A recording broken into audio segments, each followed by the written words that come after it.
upon being repatriated to Myanmar. Mr. President, members of the court, Myanmar does not have trust in the impartiality of the independent international fact-finding mission on Myanmar or of the independent investigative mechanism for Myanmar, and does not accept the claim accuracy or reliability of the information in the documents or in other documents relied on by the Gambia. It is therefore essential to Myanmar that the court evaluate all of the detailed evidence itself and not rely on opinions or the conclusions expressed by any other bodies, especially if these are not based on the first-hand evidence.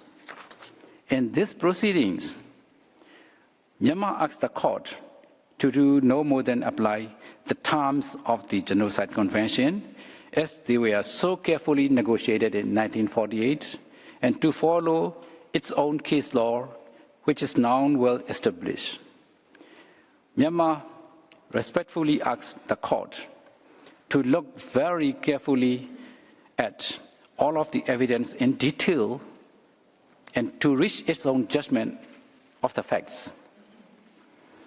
Myanmar is confident that the court will act independently and impartially and will consider the evidence fairly and objectively. Mr. President, members of the court, I thank you for your kind attention, and I'd like to ask you, Mr. President, to now call upon Dr. Staker. Thank you. I thank the agent of Myanmar. I now give the floor to Mr. Christopher Staker. You have the floor, sir.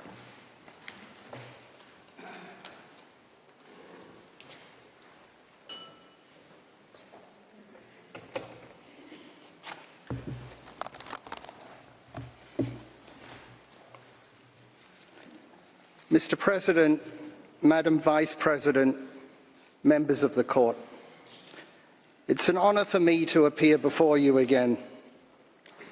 I present arguments for the Republic of the Union of Myanmar, together with my colleagues, Mr. Blom-Cooper, Ms. Laurie, Professor Tauman, Professor Moron, Mr. Hooper, and Ms. Cordoni, each of which will address you as counsel in due course.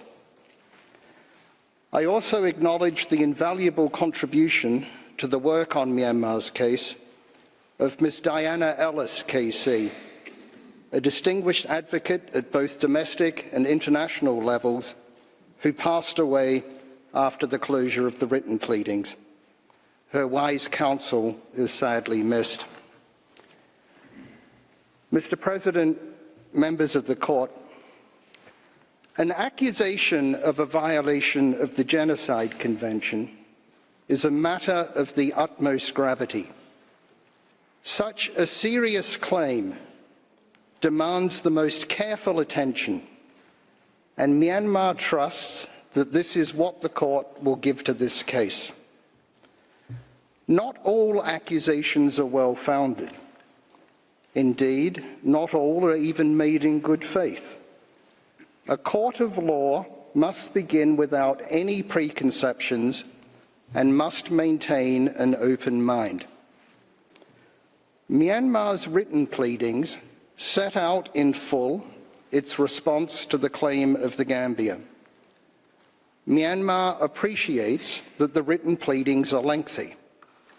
However, the gravity of the allegations demands that they be given comprehensive examination by the court in all their meticulous detail. Guided by Article 60 of the Rules of Court, Myanmar will, in these oral proceedings, focus on the main points still dividing the parties. However, in relation both to matters not addressed in oral argument, as well as those that are, Myanmar relies on the court's most careful attention being given to the written pleadings. I emphasize this because the Gambia seems quite keen that you not look at the case in too much detail. It dismisses discussion of details as micro-nits or even nano-nits, or as something from a novel by Dickens. To lighten the court's task slightly, I can say immediately that one matter is not in dispute, namely the importance of the Genocide Convention. It is no part of Myanmar's case to seek to downplay its significance. It is precisely because of its importance that Myanmar has taken such care in responding to this case. It is precisely because of that importance that the response of Myanmar deserves such anxious consideration. Counsel for the Gambia have spoken eloquently of the background to the Convention and the values underlying it. Few would disagree with Professor Sands's statement that the Genocide Convention is emblematic of who we are, of who we wish to be, of how truth and law are to address matters of raw power. However, statements such as these do not assist a court in applying the Convention to the circumstances of a particular case. The present proceedings are not criminal proceedings. They are interstate proceedings concerning a claim that Myanmar bears international responsibility for a breach of its obligations under an international convention. Nevertheless, these are not quotidian interstate proceedings. They are extraordinary in at least two significant respects. First, this is a case in which a significantly higher burden of proof applies than in the generality of cases before the court. The Gambia accepts that in principle. Although these are not criminal proceedings per se, the applicant alleges that Myanmar is internationally responsible for the crime of genocide.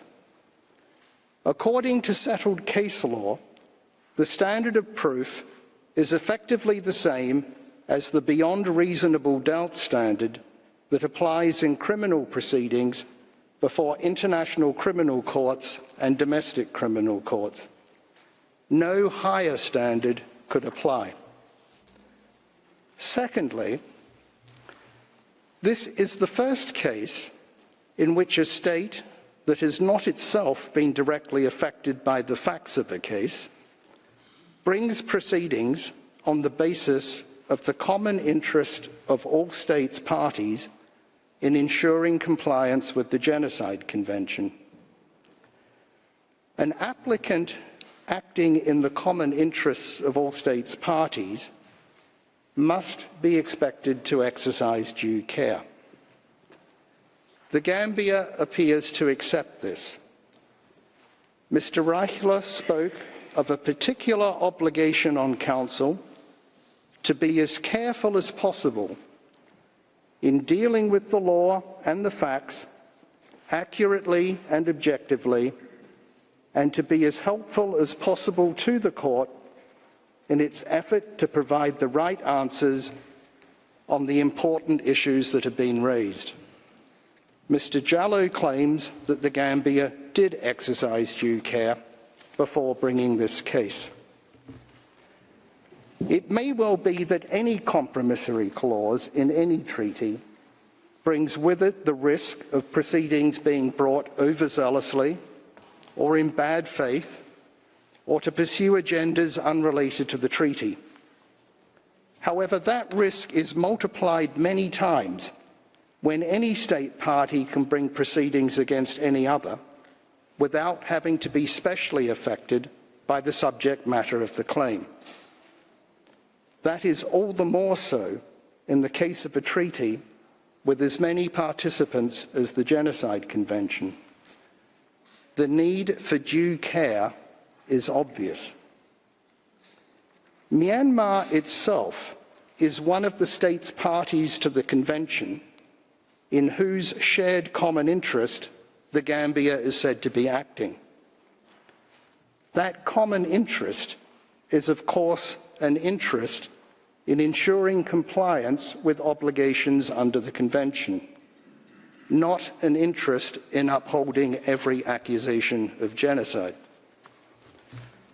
Prior to the institution of proceedings, there is no mechanism for determining whether an applicant state is genuinely acting in the common interest of all states parties, or whether it is acting in compliance with its duty of care. The only control is by the court itself after proceedings have been brought. The court can exercise that control by maintaining the highest rigour in the evaluation of the claim and by expecting rigour on the part of the applicant. Any court must always be dispassionate, rigorous and objective. In proceedings of the present kind, the court should also expect the same of the applicant. Mr. President, members of the court, in a court of law, genocide is a specific legal norm. There are particular elements that need to be proved to establish a breach by a state of its obligations under the Convention. Not every injustice, nor every violation of international law is a violation of the Genocide Convention. And in a case such as the present, where the sole basis of the court's jurisdiction is Article 9 of the Convention, the court has no jurisdiction to determine whether the facts disclose any violation of any other norm of international law. For instance, in the Bosnia case, the court found that certain killings were not genocide, adding that they may amount to war crimes and crimes against humanity, but the court has no jurisdiction to determine whether this is so. One difference between the Genocide Convention and many other human rights and international humanitarian law conventions is that the Genocide Convention contains a compromissory clause allowing direct recourse to the court for claims of alleged breaches. Some might well hope to see judicial interpretations expand the definition of genocide under the Convention, thus bringing a wider range of matters within the scope of the court's jurisdiction under Article 9. Of course, that would not advance the international rule of law. The international rule of law demands that faithful effect be given to what was negotiated and agreed when the Convention was adopted. And the rule of law demands that the court's previous case law applying the Convention be followed absent good reason to the contrary. The Gambia does not advocate for any different approach. It says that it is here to present its case under the law as the court's jurisprudence has established it, and that it does not question or challenge the legal standards that the court has set. Few will have found it easy to listen to the case presented by the Gambia. However, the court has not yet established the facts, nor has it yet determined whether any facts that may be established satisfy the legal elements of genocide. That is the only question that the court is called upon to determine. And it is therefore to the facts that I now turn. Mr. President, members of the court, two things that are not in dispute are the existence of the Arakan Rohingya Salvation Army, ARSA, and its attacks against the Myanmar security forces in 2016 and 2017. Mr. Reichler concedes that we do not suggest that Myanmar should have ignored ARSA. As a sovereign state, it had the right to defend itself against such an outfit. Myanmar, for its part, does not dispute that its security forces conducted operations in northern Rakhine State in response to those ARSA attacks. By security forces, I mean the Myanmar Defence Services, also known as the Tatmadaw, its official name, the Border Guard Police, and the police.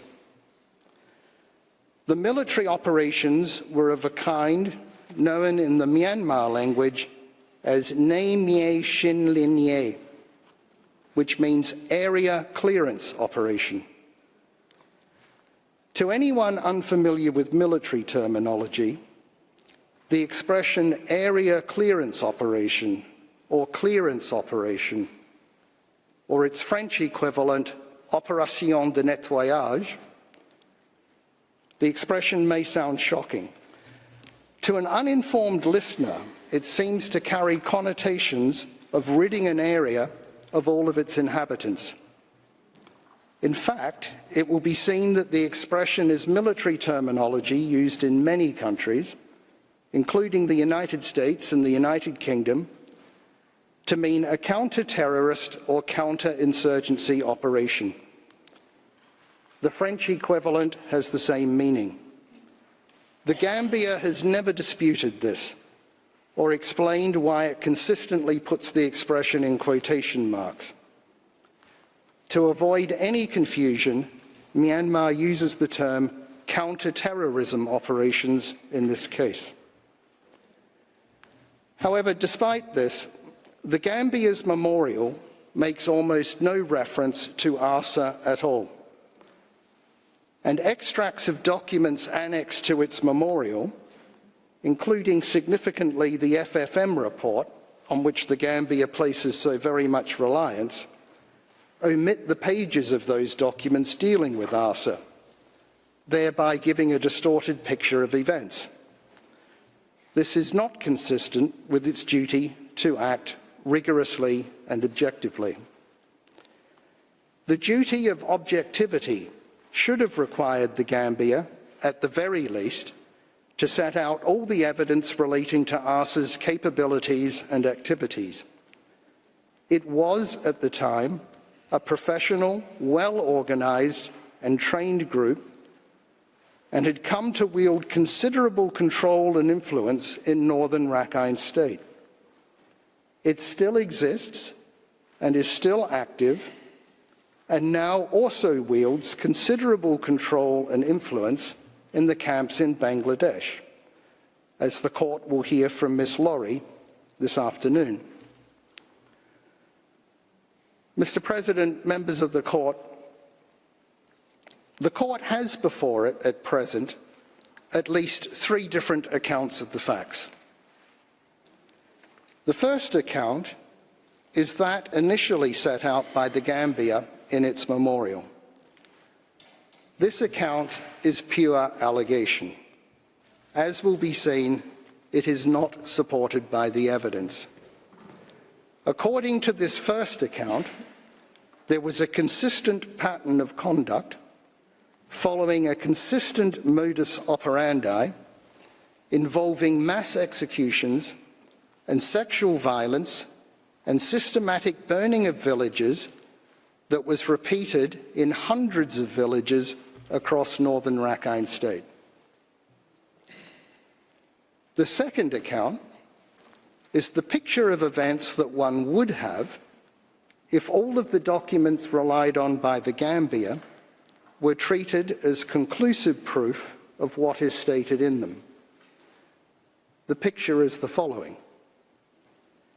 There was significant violence against persons uninvolved in the ARSA attacks in the 3 villages of Minji, Chut Pien and Maung Nu, which Myanmar refers to as the 3 main locations. Events in those 3 villages occurred in August 2017.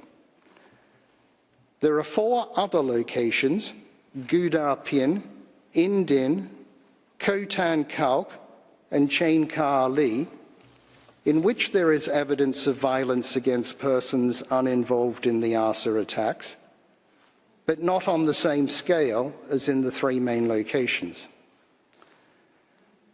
There is then evidence of violence against persons uninvolved in the ARSA attacks in a number of other locations. The Gambia claims that the UN fact-finding mission identified 47 other such locations, such that the total is 54. However, in respect of these other locations, the evidence often does not even allege anything more than a single incident involving a single victim, or a very small number of victims, and often not even a single fatality. In August 2017, there were 509 locations in northern Rakhine State that were wholly or partly inhabited by Bengalis. In relation to the remaining several hundreds of villages across northern Rakhine State, the Gambia presents no evidence at all of physical mistreatment of the civilian population by Myanmar security forces.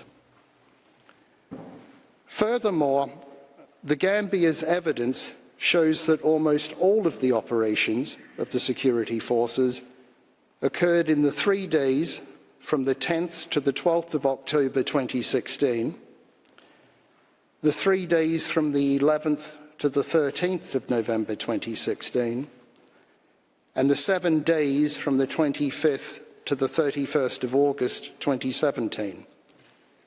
That is to say, in the few days immediately following each of the three main ARSA attacks. Those operations took place in locations proximate to where the ARSA attacks had taken place. Additionally, there's no suggestion that the 126,000 Bengalis living in camps for internally displaced persons in Rakhine State came to any harm in 2016 or 2017, or that they've come to any harm since, despite the fact that they would have been an easy target in any genocidal campaign. What is more, hundreds of thousands of Bengalis who live in towns and villages in Rakhine State did not leave to go to Bangladesh and continue to live in towns and villages in northern Rakhine State today. The regular reports that have been filed by Myanmar pursuant to the Provisional Measures Order gives details, amongst other matters, of the medical, educational and food aid being provided to Bengalis in northern Rakhine State by United Nations agencies, international aid agencies and non-governmental organisations, as well as the medical, educational, financial and other assistance being provided to them by the government of Myanmar and the Myanmar Defence Services. As to those who did leave northern Rakhine State for Bangladesh, there is evidence of people repeatedly passing and interacting with the military and police personnel on the way who made no effort to harm them.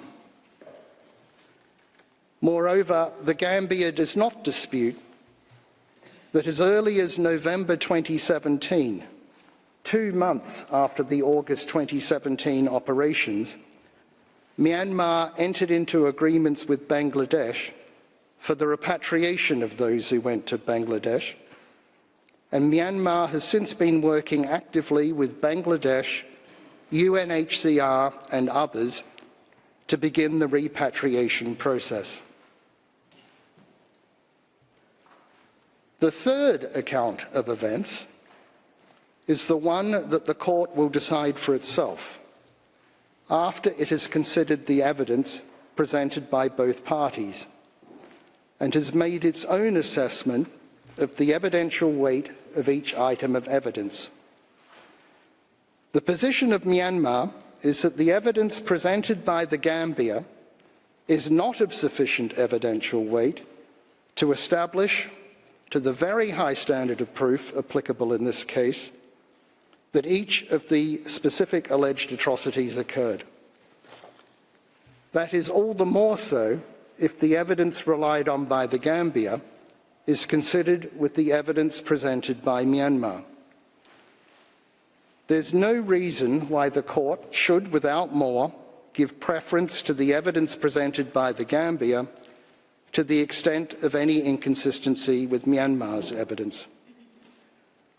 Furthermore, even if the court were to find that any of the alleged incidents occurred, the facts that would be found to be proved would fall far short of what is required to establish all the elements of genocide.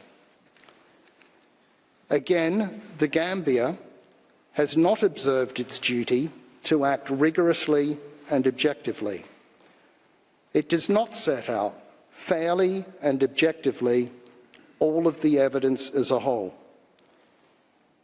Nor does it do so in relation to its allegations of discriminatory laws and policies and hate speech, which will be addressed in due course.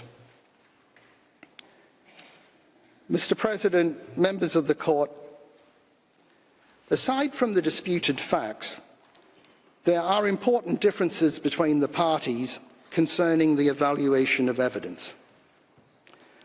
A very large amount of material has been annexed by the parties to their pleadings, and further material was added to the case file after the written proceedings closed. Yet, despite the volume of this material, the Gambia's case is ultimately founded on reports of the Independent International Fact-Finding Mission on Myanmar, the FFM. These reports were issued in 2018 and 2019, some 6 and 7 years ago. Other evidence is referred to by the Gambia in only a subsidiary way.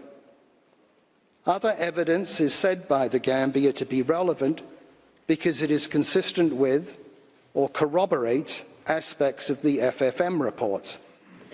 However, there's no suggestion that the remaining evidence would on its own be capable of establishing the Gambia's claims of genocide in the absence of the FFM reports. This is clear in the Gambia's written pleadings and has been made clear again by the Gambia in oral argument. When identifying the Gambia's evidence in the case, Mr. Jallow referred to FFM reports multiple times and went on to clarify that the significance of the NGO reports from the Gambia's point of view is that they are said to corroborate the FFM reports. Professor Sands and Mr. Suleiman described the FFM reports as authoritative and confirmed that the Gambia's evidence is underpinned by the FFM reports, and says that the value of other material also lies in its consistency with and confirmation of the findings of the FFM and the IIM, which serves to underscore and enhance the reliability and weight of the FFM's 2 comprehensive reports. Mr. Reichler says we place special emphasis on the reports by the FFM and the IIMM, including all of the underlying material on which the reports are based. Although Mr. Reichler says that the Gambia places special emphasis on reports by both the FFM and the IIMM, there is, however, no suggestion that the IIMM material itself could be sufficient to prove genocide. Mr. Reichler, furthermore, only speaks of emphasis being placed on IIMM reports rather than IIMM witness statements. The IIMM reports do not deal directly with events on the ground in 2016 and 2017, but rather with ancillary matters such as ARSA weapons possession and hate speech and detentions in prison and efforts to prosecute sexual violence. As to the witness statements produced by the IIMM, it's a striking fact that the IIMM has provided some 42 witness statements to the Gambia, and the Gambia has only put 12 of them into evidence in this case. I ask you to pause and think about this. The very institution set up to gather evidence and to produce evidence specifically for use in judicial proceedings and with access to the accounts and identity of all of the hundreds of FFM interviewees provides just 42 witness statements relevant to the allegations after over 7 years of work. And then the Gambia only files 12 of them. The fact is that unless the FFM reports are given sufficient evidential weight to enable the Gambia to discharge its burden of proof to the requisite high standard, the Gambia simply has no case. Its entire case rests on reports of a fact-finding mission that is 6 or 7 years old and were drafted during a short period of time without proper investigation backing them. In the intervening years, no further evidence has emerged that would be capable of proving a claim of genocide without central reliance on the FFM reports. However, the FFM reports cannot be given evidential weight in relation to the events on the ground in northern Rakhine State in 2016 and 2017. The reasons will be addressed fully in due course. Apart from anything else, the FFM was not a body that was equipped or qualified or had a mandate to produce evidence suitable for use in judicial proceedings, and certainly not to make ultimate findings of fact in accordance with the standard of proof applicable in this case. And it certainly did not apply the standard of proof that the court is required to apply in this case. However, there are also more fundamental reasons why the FFM reports are not capable of enabling the Gambia to discharge its burden of proof to the requisite high standard. The court is a judicial body. It cannot find a state responsible for so grave a matter as genocide, which requires proof to a high standard without proper judicial process. A state defending itself against such a grave accusation must be capable of contradicting and testing the evidence against it. Given the seriousness of the allegations and the fact that proceedings are brought in the common interest of all states parties to the Convention, proceedings of the present kind must be a genuine search for the truth, which requires a proper adversarial process.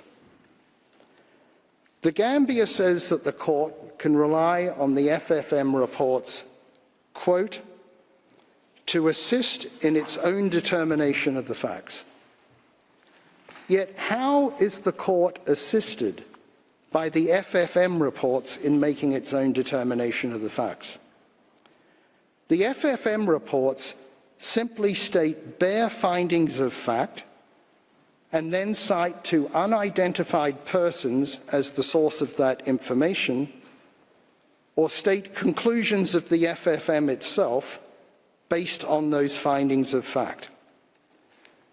How can the court make its own determination of facts based on such material?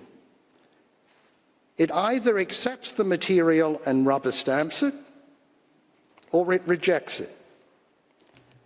But how can the court rubber stamp it? The court must be satisfied of facts to a standard of proof comparable to the beyond reasonable doubt standard of criminal proceedings. How could the court be so satisfied on the basis of bare statements of fact attributed to anonymous persons? This case is an absolutely extraordinary case, where the evidence relied upon by the applicant consists of findings by a third party based on hundreds of anonymous people. Neither of the parties knows who the overwhelming majority of these people are. Not only is the court incapable of making any genuine determination of its own on the basis of these reports, but the respondent also is incapable in any way of challenging or testing the credibility of the evidence. The fact that the FFM reports are accompanied by a sprinkling of other evidence changes nothing. That other evidence collectively is incapable of proving genocide, so that a finding of genocide would still rest on the untestable FFM reports in any event. Furthermore, while that other evidence may be consistent with aspects of the FFM reports, the body of evidence does not corroborate the FFM reports as a whole. That other evidence also has similar deficiencies to the FFM reports. It includes, for instance, reports of other official bodies or NGOs that contain bare statements of fact attributed to anonymous persons. Effectively, the Gambia seeks to shift the burden of proof. It seeks to put Myanmar in a position where Myanmar has the burden of disproving what is stated in the FFM reports. This is, of course, contrary to the established jurisprudence, according to which it is for the applicant to demonstrate the existence of the facts put forward in support of its claims. The court cannot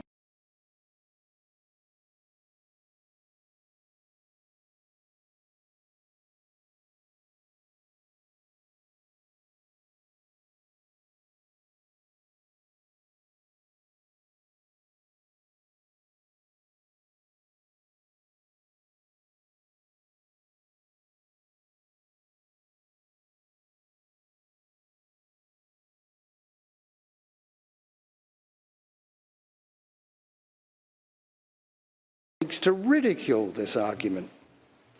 That may be a sign that it has no answer to it.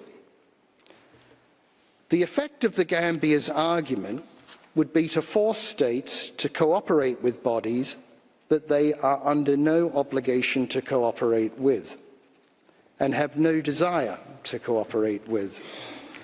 The FFM has no power to say to Myanmar, "You have no duty to cooperate, but if you do not, you may be prejudiced in any future proceedings before the International Court of Justice."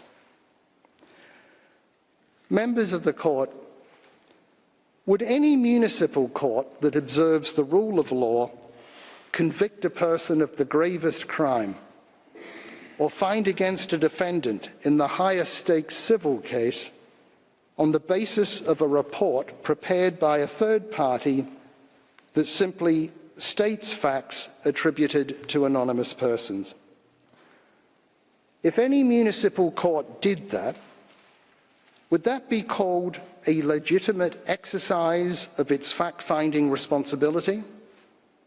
Or would that be called an abnegation of its judicial function? The Gambia may disagree, but the answer must obviously be the latter. Myanmar does not take the extreme position that reports of United Nations bodies can never have evidential weight. Obviously, such reports have been given evidential weight for certain purposes in certain cases. However, there is no precedent for making findings of the core facts in a case where the heightened standard of proof applies on the basis of a report such as this. Contrary to what the Gambia seems to suggest, this is not the court's long-standing practice. In previous cases, the court has exercised due care when relying on reports of United Nations bodies and has rejected claims evidenced by such reports. It has not treated them all as authoritative. The court has affirmed multiple times that the probative value of reports from official or independent bodies depends, among other things, on 1. The source of the item of evidence, for instance, partisan or neutral, the process by which it has been generated, for instance, an anonymous press report, or the product of a careful court or court-like process, and 3, the quality or character of the item, such as statements against interest and agreed or uncontested facts. The FFM reports were certainly not produced by a court or court-like process, and there would have been no such process even if Myanmar had cooperated with it. The sources of evidence in the reports, that is to say, claimed eyewitnesses to events, cannot be considered neutral. Furthermore, the information in the reports is not agreed or uncontested and does not fall in the category of statements against interest. The Gambia suggests that Myanmar's position would make it all but impossible for a state to be held accountable under the Convention.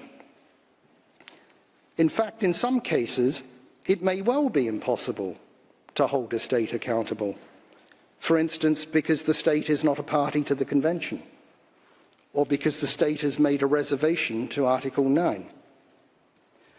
However, in the case of a state party that has made no such reservation, the way of holding a state accountable is to bring proceedings before this court. Contrary to what the Gambia appears to assume, Myanmar's position would not create a need for a prior determination by a third body, such as the ICTY, before proceedings are brought before this court. If all of the evidence that was before the FFM was before this court, then the court could have considered that evidence itself and made its own findings based on it.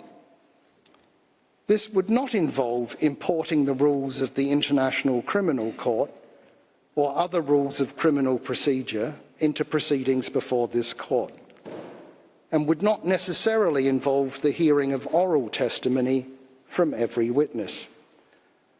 This court is always subject to its own statute and rules of court. There may well be challenges in managing such litigation, but not insurmountable challenges. No other court in the world would shy away from hearing the largest, most complex and most serious cases on the ground that it is hard to do. It's a hypothetical question precisely what evidence would be sufficient to prove genocide in a case before the court. For present purposes, it suffices to confirm that reports of the FFM are insufficient. Mr. President, members of the court, in addition to the disputed issues of fact and disputed issues of evaluation of evidence, there are also certain disputed issues of law in this case. These are most conveniently dealt with as they arise in the course of presentation. I will therefore not identify all of them now, other than to mention 3. First, the Gambia appears to suggest that if a genocidal intent is one possible inference to be drawn from the circumstances, it will be proved unless the respondent proffers, and presumably proves, some other explanation for that conduct. That is incorrect. According to the court's settled jurisprudence, the Gambia bears the burden of proving all legal elements of the claimed breaches of the Convention, in accordance with the high standard of proof that applies in cases of this kind. In the Bosnia and Croatia cases, the court did not require the respondent state to plead, let alone to prove, an alternative explanation of the evidence. As long as there is a reasonable alternative inference, a genocidal intent will not be the only reasonable inference. Second, the Gambia has said that a victim of genocide must be part of a recognisable and definable group, suggesting that a single individual can be a part of a group for purposes of Article 2 of the Convention. That is incorrect. The words "in part" in Article 2 of the Convention mean a distinct and identifiable part of the group. Normally, but not necessarily, a part of a group living in a particular geographic region. Thus, in the Bosnia case, the court found that the Bosnian Muslims of Srebrenica were part of the protected group of Bosnian Muslims. Simply targeting large numbers of members of a group because they belong to that group does not of itself amount to targeting an identifiable part of the group. Furthermore, the court has held that such an identifiable part must represent a substantial part of the overall protected group, since it could distort the definition of genocide if too small a section of the protected group is considered to be a part of the group for the purposes of Article 2. The Bosnian Muslims of Srebrenica were only a small part of the overall group, but in that case they were held to be a part for purposes of Article 2 because of the immense strategic importance of the area. Such a small portion of a group would normally be insufficiently substantial to constitute a part of the group for purposes of Article 2 of the Convention. In the present case, the Gambia has said that there were numerous Srebrenicas, suggesting that the inhabitants of every location where operations took place in 2016 and 2017 were a part of a protected group for purposes of Article 2. That simply cannot be assumed or asserted. No basis has been established by the Gambia for suggesting that individual small villages satisfy that definition. Thirdly, the remedies that can be requested for violations of the Genocide Convention must be confined by the norm that is said to be breached. Claims cannot be brought under the Convention as a vehicle for advancing demands unrelated to genocide. A breach of this principle can be found in the submissions at the end of the Gambia's written pleadings. The Gambia seeks orders from the court requiring Myanmar to, quote, ensure the protection of the Rohingya against discrimination and persecution. To, quote, ensure the right of the Rohingya to identify as such. To, quote, ensure the liberty and freedom of movement of the Rohingya within Myanmar. To, quote, remove any restriction or discrimination on the employment or access to livelihoods of the Rohingya, and to grant, quote, full and equal citizenship to all members of the Rohingya group. This is a sweeping agenda. If the Gambia says that all of these submissions claim rights under the Genocide Convention, then it seeks to extend radically the concept of genocide to include a right to citizenship, a right to work, and the right to be referred to by a particular name. On the other hand, if the Gambia says that these submissions claim rights under norms of international law other than the Genocide Convention, then it seeks to use the Convention and its Article 9 to enforce claimed rights under international law other than those under the Convention. In fact, the Gambia seems to be going much further than this. It seems to ask the court to order Myanmar to confer these rights on the Bengali population, whether or not these rights even exist under international law, on the basis that these are claimed remedies for claimed violations of the Genocide Convention. If so, the Gambia seeks to use the Genocide Convention to achieve goals that are political rather than legal. None of these three possibilities is consistent with what was intended at the time of adoption of the Genocide Convention. Mr. President, members of the Court, before moving on, I wish to note two matters that should not occupy the Court's time. The first is the question of the existence of a protected group. In light of what the agent for Myanmar has just said, it is accepted that acts aimed at the destruction of the Bengali or Bengali Muslim population in northern Rakhine State as such would fall within the scope of the Convention, irrespective of whether that population is a part of a protected group or a protected group in its own right. The second matter is the question whether genocide can be committed in an armed conflict. Myanmar has never suggested otherwise. The massacre at Srebrenica, which the court in the Bosnia case found to be genocide, was also committed in an armed conflict. Myanmar also accepts that genocide can be committed during a counter-terrorism or counter-insurgency operation. However, that does not mean that the existence of an armed conflict or counter-terrorism operation is irrelevant to the question of what inferences of fact can be drawn from the circumstances as a whole. The existence of an armed conflict or counter-terrorism operation may provide a basis for allowing reasonable inferences that do not involve genocide.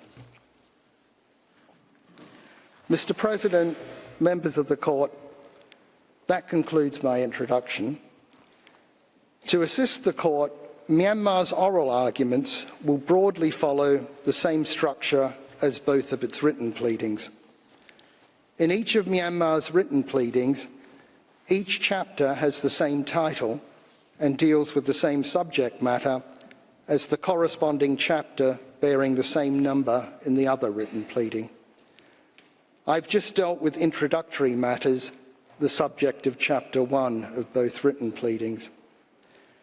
If this would be a convenient time for the customary coffee break, I could resume after the break with the subject matter of Chapter 2 regarding certain background facts. Mr. Staker, the Court prefers that you continue, and after your presentation, the Court will take a break. I'm in your hands, Mr. President. Thank you. Mr. President, members of the Court, it will assist you if I address at the outset certain background facts that are necessary to dispel some of the Gambia's mystifications which fog the debate. This background is relevant in particular to issues concerning the names Rohingya and Bengali, the 1982 citizenship law, and hate speech. This is Chapter 2 of the written pleadings of Myanmar. The relevant historical background of the Bengali-speaking population in northern Rakhine State is as follows. There was a population of Bengali speakers in Arakan even before Burma became part of the British Empire. You'll be aware that Arakan is the former name for what is now Rakhine State. The ancestors of those who were there in pre-colonial times came from Bengal.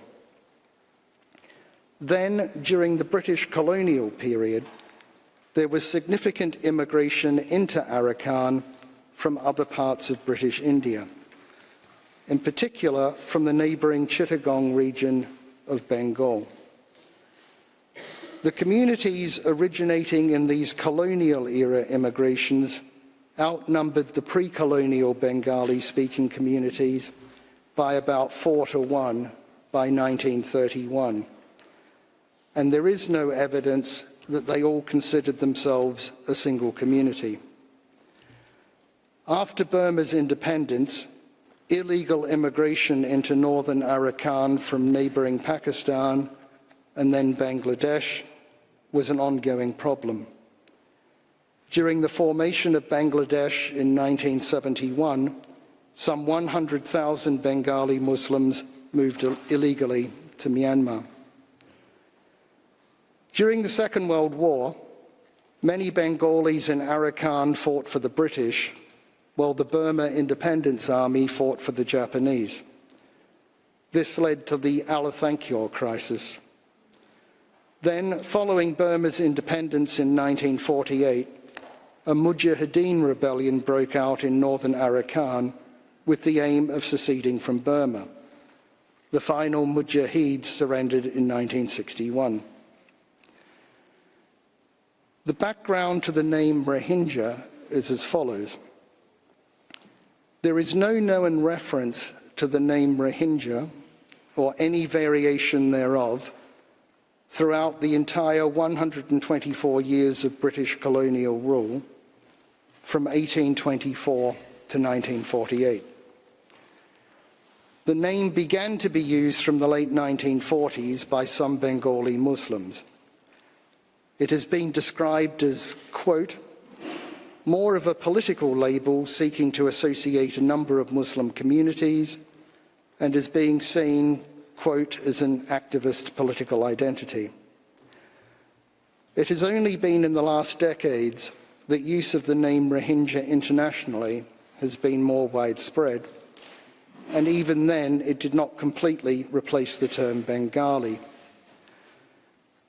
The International Encyclopedia of Linguistics, published by Oxford University Press in 2003, defines a Rohingya as, quote, an ethnic Bengali Muslim who speaks the Muslim variety of Chittagonian Bengali and was born in Arakan State. A United Nations document from 2004 refers to, quote, the Bengali people residing in northern Rakhine State, also known as the Rohingyas. The Gambia identifies no instance of the use of the name Bengali being contested by the international community prior to the 2010s. The word colour is not officially used in Myanmar. It is used in everyday language in Myanmar. It was a term originally used by pre-colonial era Bengali communities to describe themselves. Views differ on the extent to which the word is considered offensive today. Myanmar accepts that many now consider it offensive.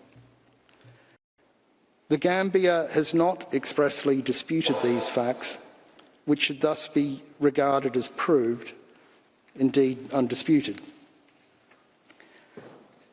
Mr. Suleiman has referred to 3 publications from the 18th and 19th century that make reference to the Rohingya. In fact, the second and third publications merely cite the first, and the first does not in fact establish that Bengali speakers in Arakan self-identified by that name in the 18th century. Furthermore, a study by the United States Institute of Peace, based on research in 2018, shows that 7 out of 10 Bengali Muslims in Rakhine State prefer not to self-identify as Rohingya, even to researchers who themselves identify as Rohingya.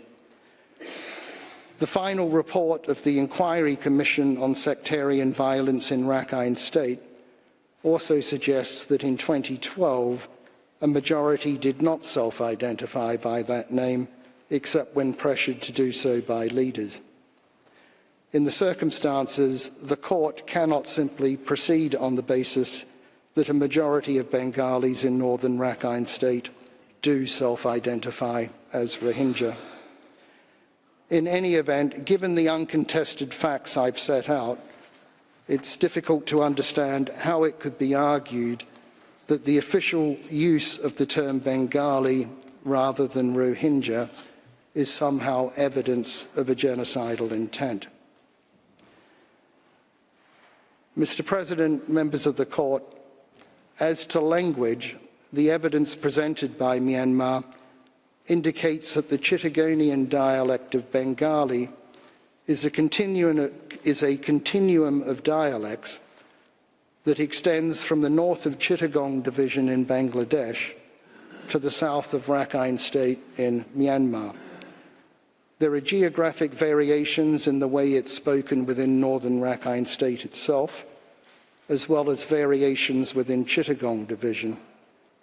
Along this continuum, the way that it is spoken immediately either side of the border between Bangladesh and Myanmar is virtually the same. The evidence presented by Myanmar further indicates that in addition to linguistic commonality, culturally, Bengalis in northern Rakhine State are not materially distinguishable from those in Chittagong Division in Bangladesh. The British Embassy in Dhaka reported in 1992 that Bengali Muslims from northern Rakhine State, quote, speak the same language dialect as in the Cox's Bazar district in Bangladesh and look exactly like the Bangladeshis they are joining. The Gambia does not demonstrate or even assert that the religions of Bengalis in northern Rakhine State are different to those practiced in the Chittagong Division in Bangladesh.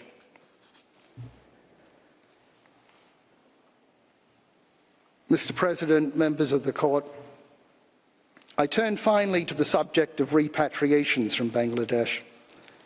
The Gambia's reply makes a generic claim, unsupported by particulars or evidence, that Myanmar is making inadequate efforts for the repatriation and resettlement in Myanmar of those living in the camps in Bangladesh.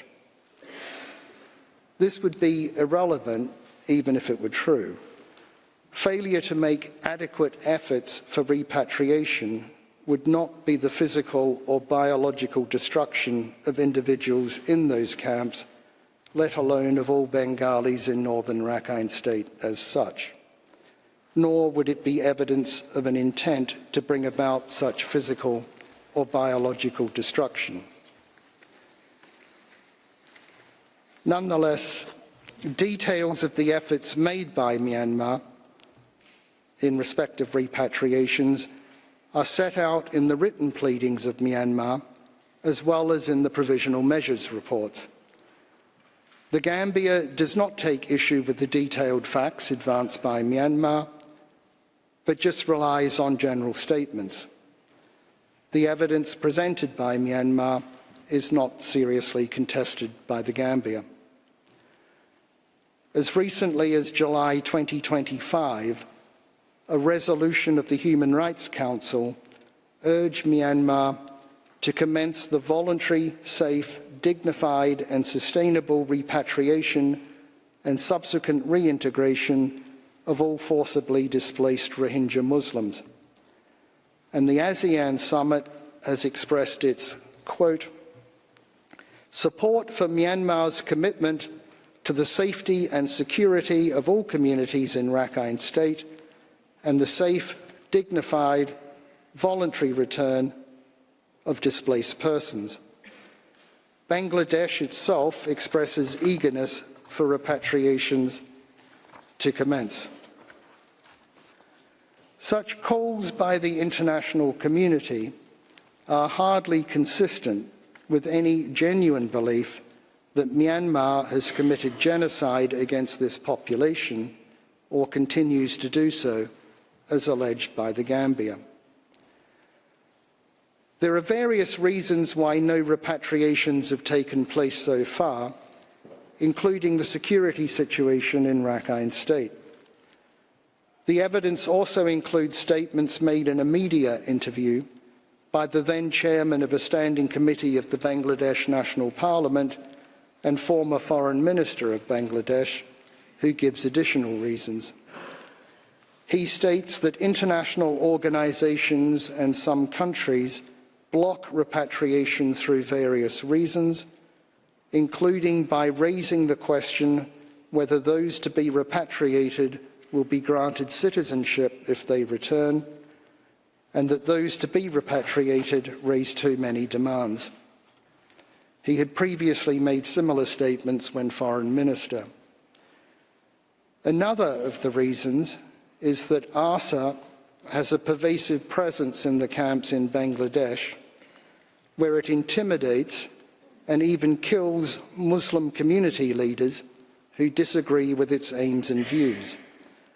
There is ample evidence of this, as well as of the fact that ARSA opposes the repatriation process and has threatened and killed community leaders that have supported repatriation.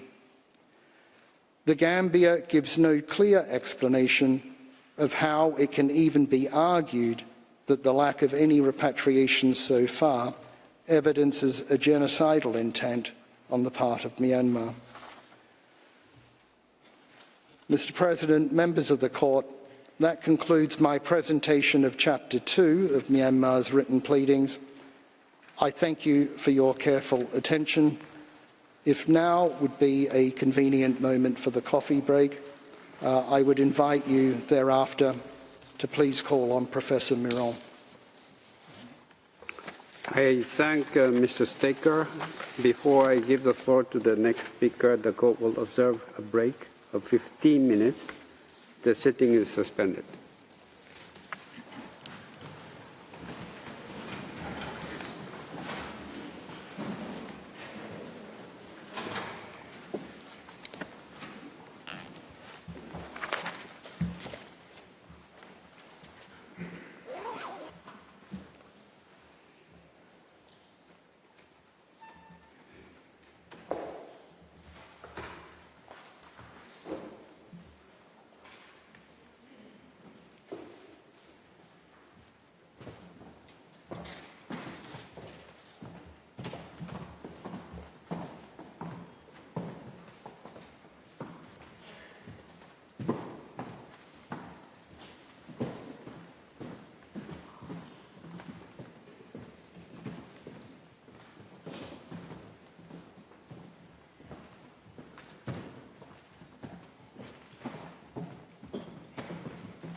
Please be seated.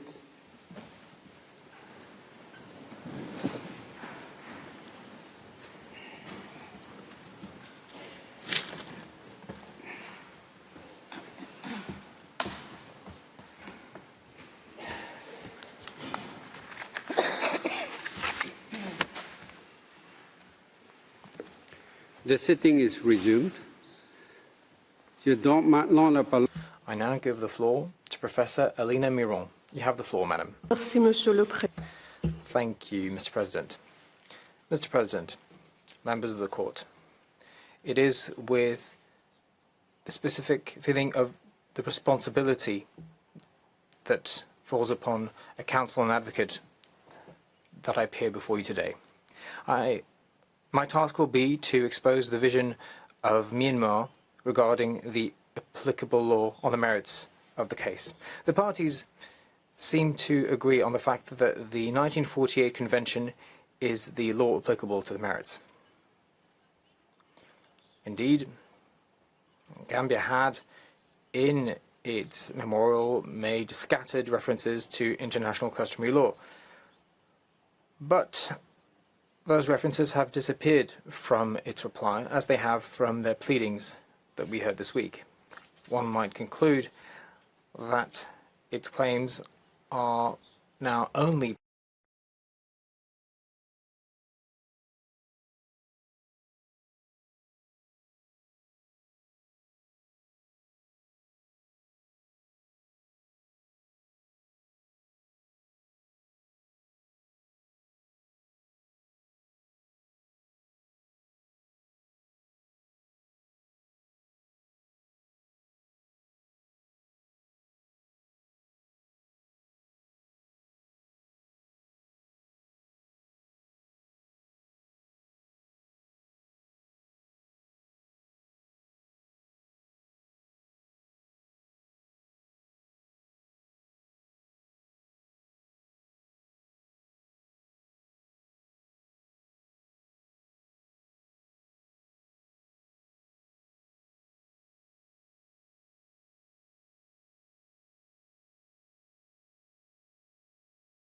Mais avant même de me pencher sur l'interprétation de ces termes, je ferai quelques observations transversales.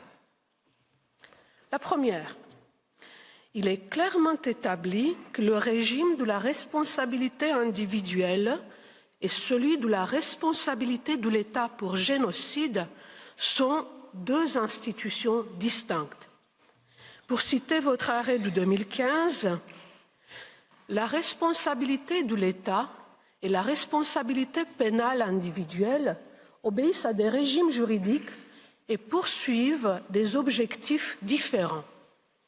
Dans le premier cas, il s'agit des conséquences de la violation par un État des obligations qui lui imposent le droit international, alors que dans le second, il s'agit de la responsabilité d'un individu établi en vertu des règles de droit pénal, international et interne, et des sanctions qui en découlent pour lui. Fin de citation. Cette dualité en matière de responsabilité continue à être une constante du droit international. Vous l'avez toujours dit en 2015. Et elle a des conséquences en matière d'interprétation et d'application des critères sous-jacents. Ainsi, l'établissement d'une intention génocidaire n'obéit pas à la même logique ou aux mêmes conditions selon qu'on tente de l'imputer à un individu ou bien à un État. S'agissant d'un élément moral, la nature physique ou morale de la personne influe nécessairement sur l'appréciation in concreto d'un tel critère. De même, si un seul meurtre pourrait suffire à condamner un auteur individuel pour le crime de génocide, il est inconcevable qu'il puisse suffire à établir un actus reus imputable à l'État. Par conséquent, la prise en compte de la jurisprudence des juridictions pénales internationales doit se faire avec discernement et non automatiquement, comme le suggère la Gambie. Bon, il n'est sans doute pas évident, ni nécessaire d'ailleurs, de forger une théorie générale de la prise en compte de la jurisprudence des juridictions pénales internationales. Mais il est certain que votre Cour entend préserver son autonomie d'interprétation de la Convention et son autonomie d'application in concreto de ces dispositions, sans ignorer, mais sans montrer une déférence excessive non plus, aux arrêts des juridictions pénales internationales. Et je vous cite à nouveau, c'est l'arrêt de 2015. Il appartient à la Cour, lorsqu'elle applique la Convention, de décider si des actes de génocide ont été commis. La Cour prendra en considération, le cas échéant, les décisions des tribunaux pénaux internationaux lorsqu'elle examinera en l'espèce les éléments constitutifs du génocide. Fin de citation. Et du reste, lorsque la Cour a mobilisé la jurisprudence du tribunal pénal pour l'ex-Yougoslavie dans ces affaires, c'était bien pour confirmer son propre raisonnement. Elle l'a fait pour déterminer le sens abstrait de certaines dispositions de la Convention, ou bien pour qualifier une situation factuelle spécifique au regard des critères ainsi définis. Mais dans la présente affaire, et à la différence des affaires croates et bosniaques, la jurisprudence des tribunaux pénaux internationaux dans notre affaire n'est pertinente que pour l'interprétation abstraite de la Convention, car aucune juridiction pénale ne s'est prononcée à ce jour sur les faits soumis à l'appréciation de la Cour. Et je ne ferai pas le même constat pour la jurisprudence des tribunaux internes qui a été mobilisée par la Gambie et par certains intervenants. Celle-ci relève de la pratique des États concernés qui, bien qu'elle soit judiciaire, n'en reste pas moins unilatérale. Ces décisions internes ont d'autant moins le statut d'une pratique ultérieure au sens de l'article 31.3b de la Convention de Vienne sur le droit des traités que ces décisions ne font en réalité pas application de la Convention contre le génocide elle-même, mais au mieux des législations internes correspondantes des États du fort dans la variété de leurs nuances, et le Myanmar a mis en évidence ces nuances dans ses écritures.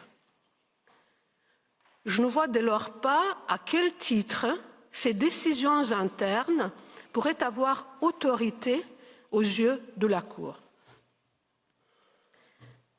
Mesdames et Messieurs les juges, le Myanmar revendique son attachement à votre jurisprudence en matière d'interprétation et d'application de la Convention, en particulier aux arrêts de 2007 et de 2015, que notre équipe sera amenée à citer fréquemment. En revanche, et en dépit de ces assurances emphatiques du contraire, la Gambie entend la renverser, cette jurisprudence, parce qu'elle serait trop restrictive et rendrait la preuve d'un génocide impossible à apporter. Et il en va de même de certains intervenants qui la mettent en cause explicitement, c'est notamment le cas de la Slovénie, ou bien implicitement en avançant des interprétations qui s'écartent sensiblement des vôtres.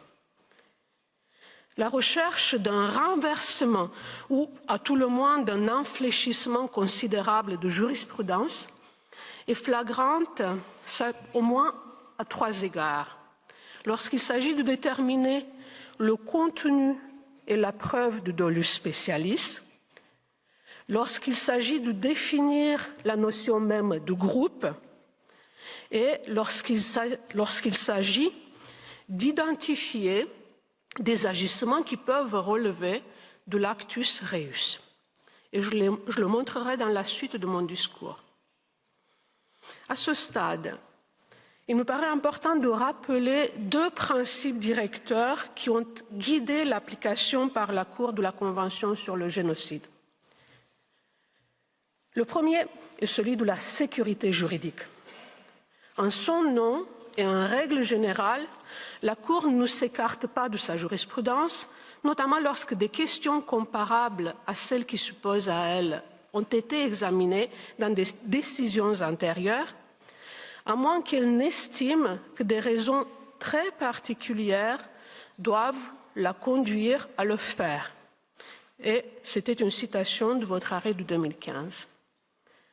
Dans la présente instance, ni la Gambie, ni les États intervenants n'ont identifié ces raisons très particulières qui devraient vous conduire à vous écarter de votre jurisprudence antérieure. Le second principe directeur que je veux souligner tient à la rigueur particulière qui commande l'appréciation de l'existence d'un génocide.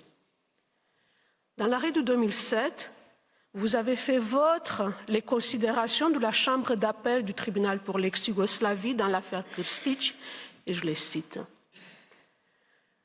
Les conditions rigoureuses qui doivent être remplies pour que l'on puisse prononcer une déclaration de culpabilité pour génocide témoignent de la gravité de ce crime.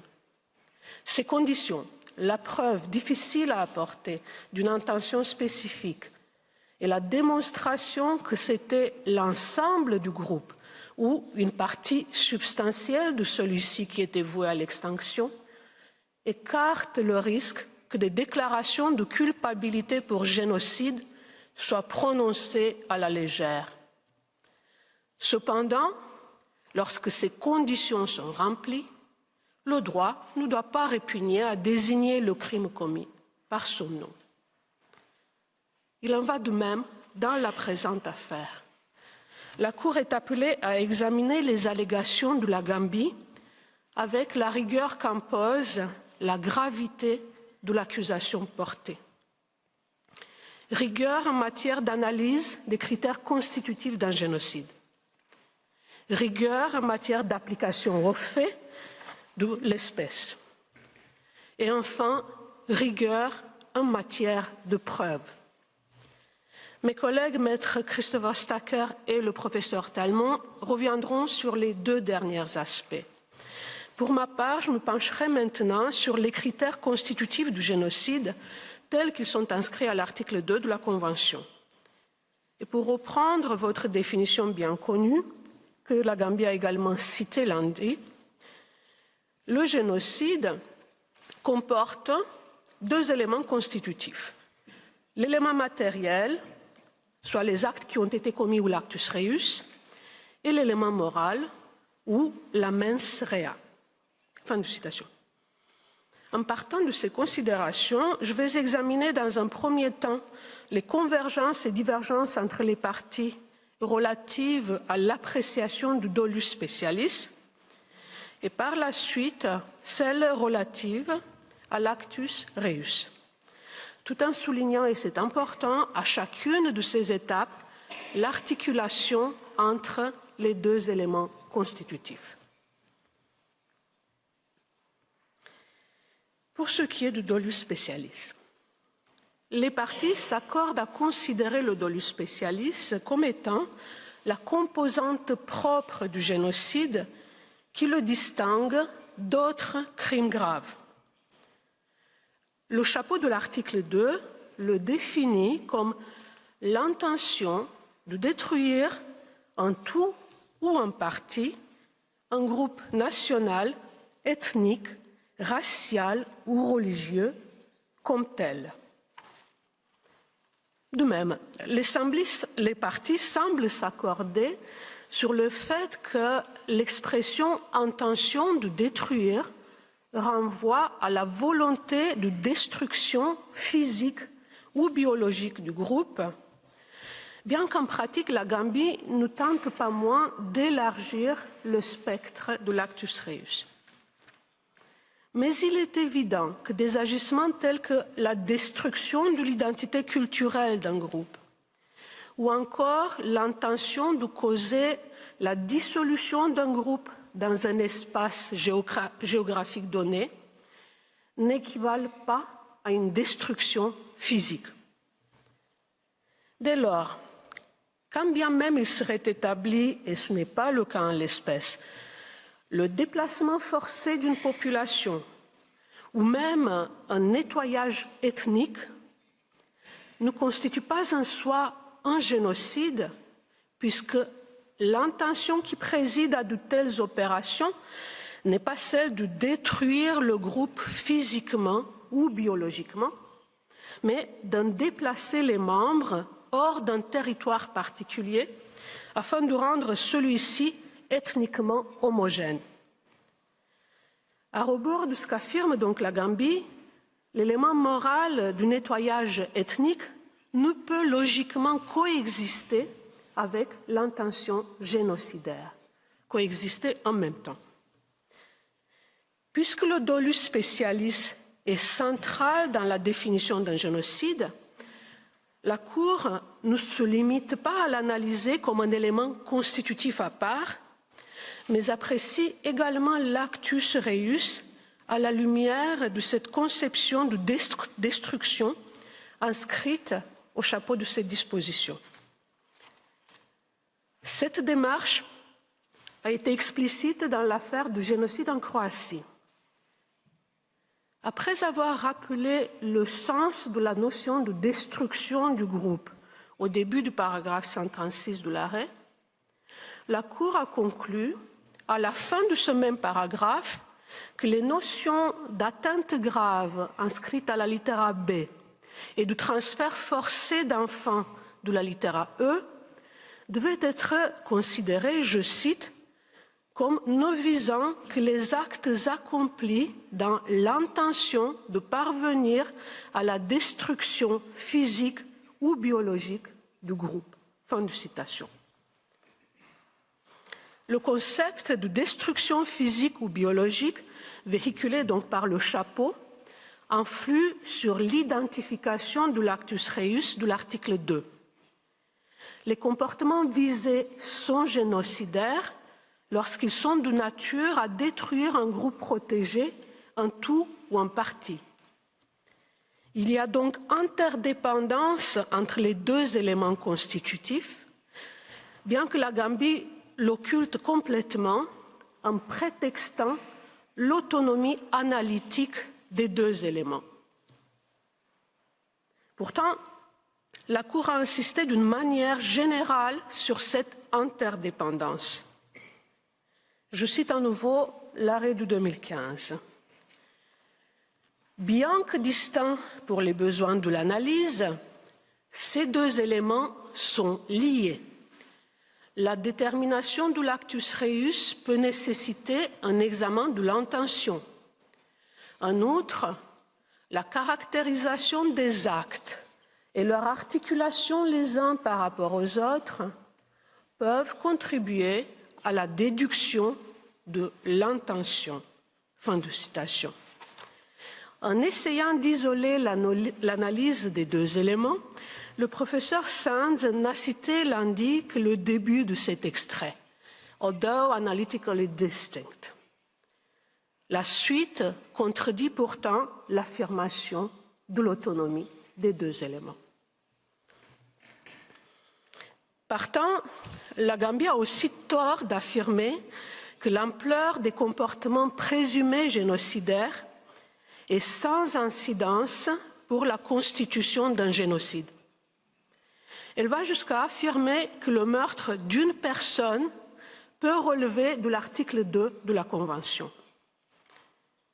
Cette position est pourtant difficilement compatible avec la nécessité de démontrer l'intention de détruire physiquement ou biologiquement le groupe comme tel. Elle illustre en réalité les écueils inévitables d'une transposition automatique des jurisprudences des tribunaux pénaux internationaux à la responsabilité de l'État.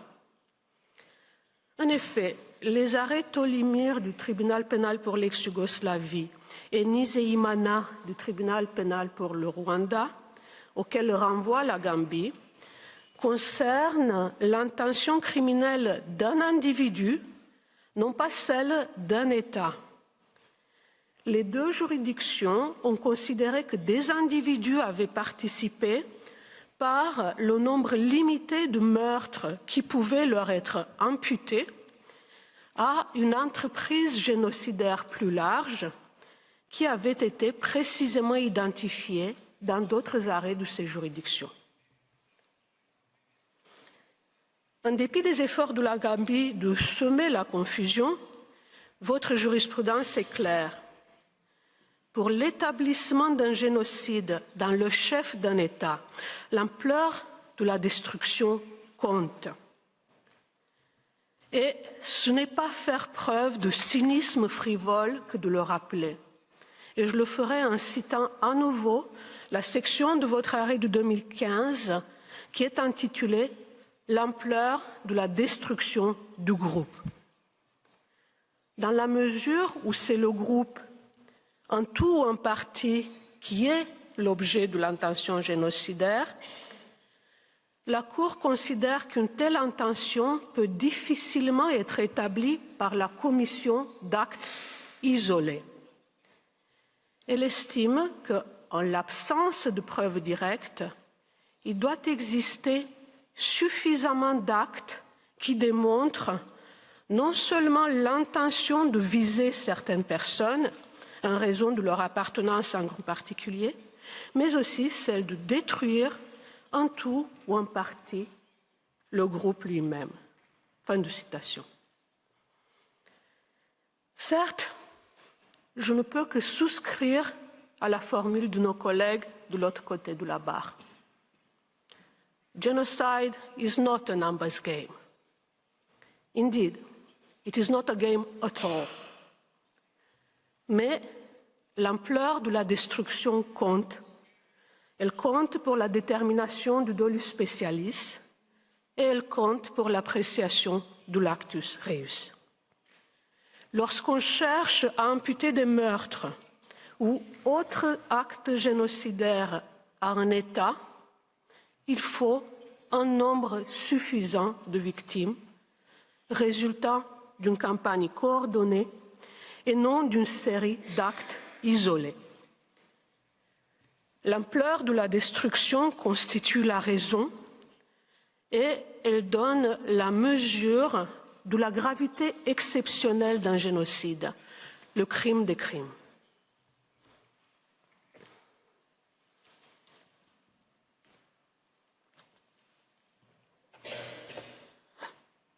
J'en viens maintenant à la notion de destruction en partie d'un groupe. Et au risque de paraître excessivement pédagogue, il me semble que mes collègues de l'autre côté de la barre font une interprétation des arrêts du 2007 et du 2015 qui est contraire à leur lettre et à leur esprit. C'est notamment le cas de l'imbroglio entre l'identification d'une partie du groupe et les manifestations de l'intention génocidaire. L'ampleur de la destruction est une question analytiquement différente de celle du caractère substantiel de la partie du groupe visé. L'intention génocidaire doit concerner le groupe comme tel, comme nous venons de le voir. En même temps, l'article 2 précise que l'intention génocidaire peut viser un groupe protégé, en tout ou en partie. L'adjectif substantiel a donc été retenu par la Cour pour qualifier la partie du groupe protégé et non pas l'ampleur de la destruction. Et l'enchaînement tout cartésien des sections de l'arrêt de 2015 laisse peu de doute à ce sujet. La section 1 est intitulée « Le sens et la portée de la notion de destruction d'un groupe ». Elle comporte deux sous-sections. Une première qui porte sur la destruction physique ou biologique du groupe et elle nous définit la notion de destruction. La seconde porte sur l'ampleur de la destruction, c'est donc une question de portée. vient enfin une section 2 qui est intitulée « Le sens de la notion de destruction en partie du groupe ». Le terme « en partie » fait l'objet de l'analyse de cette section. Dans ce contexte, la Cour a donc considéré que le terme « substantiel » se réfère à la partie du groupe visé. Et une interprétation syntaxique lève tout doute qui pourrait encore exister. Toujours dans l'arrêt de 2015. L'intention de détruire en partie le groupe protégé concerne une partie substantielle de celui-ci. Et plus loin, la Cour rappelle que la destruction en partie du groupe au sens de l'article 2 doit être appréciée en fonction de plusieurs critères. À cet égard, elle a estimé en 2007 que l'intention doit être de détruire au moins une partie substantielle du groupe en question et qu'il s'agit d'un critère déterminant. C'est la partie du groupe visé qui doit être substantielle et non la destruction en tant que telle qui doit elle-même être d'une ampleur suffisante. Ce sont là deux aspects distincts du dolus specialis. Si la partie du groupe visé doit être substantielle, elle doit aussi être identifiable a priori par le biais de caractéristiques positives. Dans l'affaire du génocide en Bosnie, la Cour a dégagé plusieurs éléments objectifs qui pourraient être pris en compte afin d'identifier une partie du groupe. Ils ont été résumés ainsi dans l'arrêt génocide en Croatie. Afin de décider si la partie visée est substantielle par rapport à l'ensemble du groupe protégé, la Cour tiendra compte de l'élément quantitatif ainsi que de la localisation géographique et de la place occupée par cette partie au sein du groupe. Fin de citation. La jurisprudence de la Cour combine donc une approche quantitative, proportion de la partie par rapport à l'ensemble, et qualitative. Ainsi, les musulmans du Srebrenica constituaient une partie substantielle du groupe des musulmans de Bosnie-Herzégovine parce que, selon le constat de la Cour, ils avaient une immense importance stratégique et étaient représentatifs de l'ensemble du groupe. C'est l'application du critère qualitatif. La Gambie, en nourrissant la confusion entre l'ampleur de la destruction et l'identification de la partie substantielle du groupe visé, cherche à masquer ces multiples ambiguïtés. Ainsi, le demandeur ne précise pas si l'intention génocidaire qu'il impute au Myanmar concerne la destruction du groupe en tout ou en partie. Il utilise simplement et rituellement la phrase « détruire en tout ou en partie le groupe des Rohingyas comme tel ». La Gambie fait également l'impasse sur l'identification de la partie du groupe protégé qui serait visée et elle ne mobilise aucun des critères objectifs mentionnés dans votre jurisprudence. Ceci ne l'empêche pourtant pas de faire de nombreuses références à la partie du groupe visé, the targeted part of the group, sans jamais énoncer les critères objectifs qui permettraient de l'identifier. Lundi, le professeur Sands a redonné des assurances, que je le cite, « The targeted part of the Rohingya group was substantial », sans fournir plus de détails. Tout au plus a-t-il isolé 3 localités, Minji, Chutpin et Maungnu, dans lesquelles les dégâts ont été importants, mais il n'a nullement tenté de démontrer en quoi leur population constituait une partie substantielle du groupe protégé au sens de la Convention. Et il a aussitôt étendu ses appréciations à l'ensemble du groupe vivant dans l'État Rakhine. D'une manière générale, le demandeur se réfère également aux victimes, bien qu'elles ne puissent pas être considérées comme, je cite l'arrêt de 2007, un ensemble de personnes possédant une identité particulière. Durant la semaine, la Gambie a tenté de dessiner des typologies de victimes, en se focalisant tout particulièrement sur la situation des femmes et des enfants. Mais là aussi, sans aucune interrogation quant à la capacité de ces catégories ad hoc de répondre aux critères dégagés par la Cour pour identifier une partie substantielle du groupe. La méthode, ou plutôt l'absence de méthode de la Gambie, met à mal l'analyse du dolus specialis.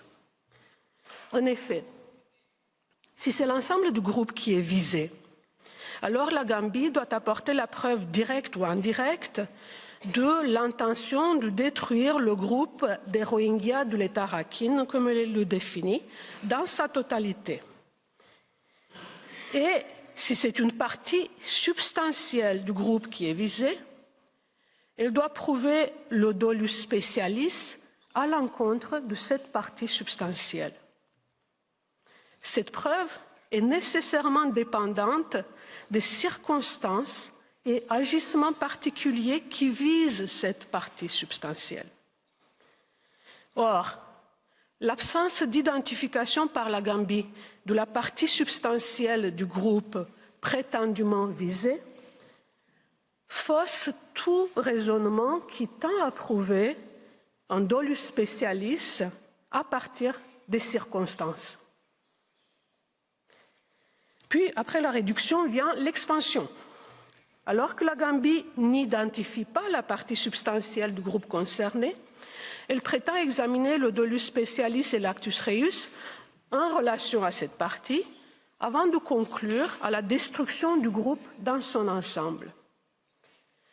Et c'est ainsi que la Gambie étend ses conclusions à propos de quelques actes isolés à l'ensemble du groupe des Rohingyas visés dans ses conclusions.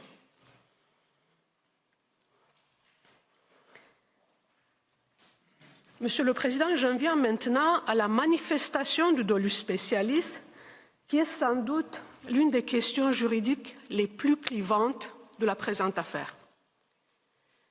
Les parties expriment des vues radicalement différentes à ce sujet et les intervenants apportent chacun des nuances et des infléchissements aux standards et à la méthode d'établissement de la preuve que la Cour a dégagée dans ses arrêts antérieurs. Les différences d'approche concernent l'auteur auquel le dolus specialis doit être imputé et les manifestations du dolus specialis, notamment à travers le soi-disant indicateur, les soi-disant listes d'indicateurs génocidaires. Tout d'abord, le dolus specialis doit être imputé à l'État. Et pour qu'un État soit tenu responsable d'un génocide en vertu de la Convention, il ne suffit pas que des auteurs individuels spécifiques aient agi avec l'intention particulière requise pour engager leur responsabilité pénale individuelle. Il faut que l'État lui-même ait eu l'intention génocidaire. En toute logique, l'intention ne saurait revêtir les mêmes formes et expressions lorsqu'il s'agit de caractériser la volonté d'un individu ou bien celle d'un État. Ainsi, dans l'affaire du génocide en Croatie, la Cour a déclaré, je cite, « Le dolus specialis est à rechercher d'abord dans les éléments de la politique de l'État. À titre subsidiaire, le dolus specialis peut être établi par preuve indirecte, c'est-à-dire déduit ou inféré de certains comportements. Les parties divergent cependant sur le nombre et la qualité des comportements requis à cette fin. » Dans ces extraits, la Cour déclare que le dolus specialis doit être recherché dans la politique ou l'intention de l'État. Elle reconnaît que cette politique ou intention sera rarement exprimée de manière explicite. Et la Cour admet aussi que l'existence de la politique ou de l'intention de l'État peut être inférée des comportements individuels des auteurs des actes concernés. Cela étant, l'intention de l'État ne se confond pas avec celle des individus dont les comportements seront pris en compte pour dégager éventuellement une ligne de conduite génocidaire. Dans l'affaire du génocide en Bosnie, la Cour n'a pas non plus examiné s'il y avait eu intention génocidaire de la part du soldat individuel. Elle a clairement indiqué qu'il ne lui appartenait pas de déterminer la responsabilité pénale individuelle de quiconque pour de tels actes. La Cour a plutôt cherché à déterminer s'il existait une politique, un plan ou une intention génocidaire au niveau des dirigeants de la Republika Srpska. Le seul endroit où la Cour a conclu qu'un génocide avait été commis a été à Srebrenica. Et pour parvenir à cette conclusion, la Cour a considéré qu'une politique ou une intention avait été établie de la part de l'armée de la Republika Srpska, VRS, elle-même, plutôt que simplement de la part des militaires la composant. La Cour a souscrit à la conclusion du tribunal pénal pour l'ex-Yougoslavie dans l'affaire Krstić, selon laquelle, je cite l'arrêt du tribunal, l'état-major de la VRS avait pris pour cible les musulmans de Srebrenica. L'état-major, pas des militaires individuels. La Gambie assimile l'intention d'un individu à celle de l'État afin de pouvoir affirmer la coexistence possible de l'intention génocidaire et d'un but légitime, en l'espèce la volonté de déloger l'ARSA des localités où des opérations antiterroristes ont eu lieu.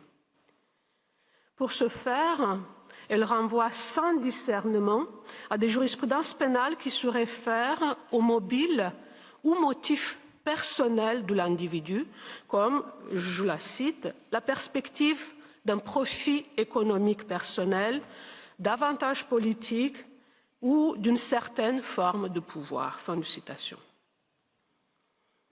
En fait d'intention individuelle, les mobiles peuvent en effet coexister avec l'intention génocidaire. Mais cette distinction entre intention génocidaire et mobile personnel ne saurait être transposée à l'intention de l'État. C'est pourtant l'exercice auquel s'est plié Maître Reichler mercredi auprès de quelques acrobaties logiques.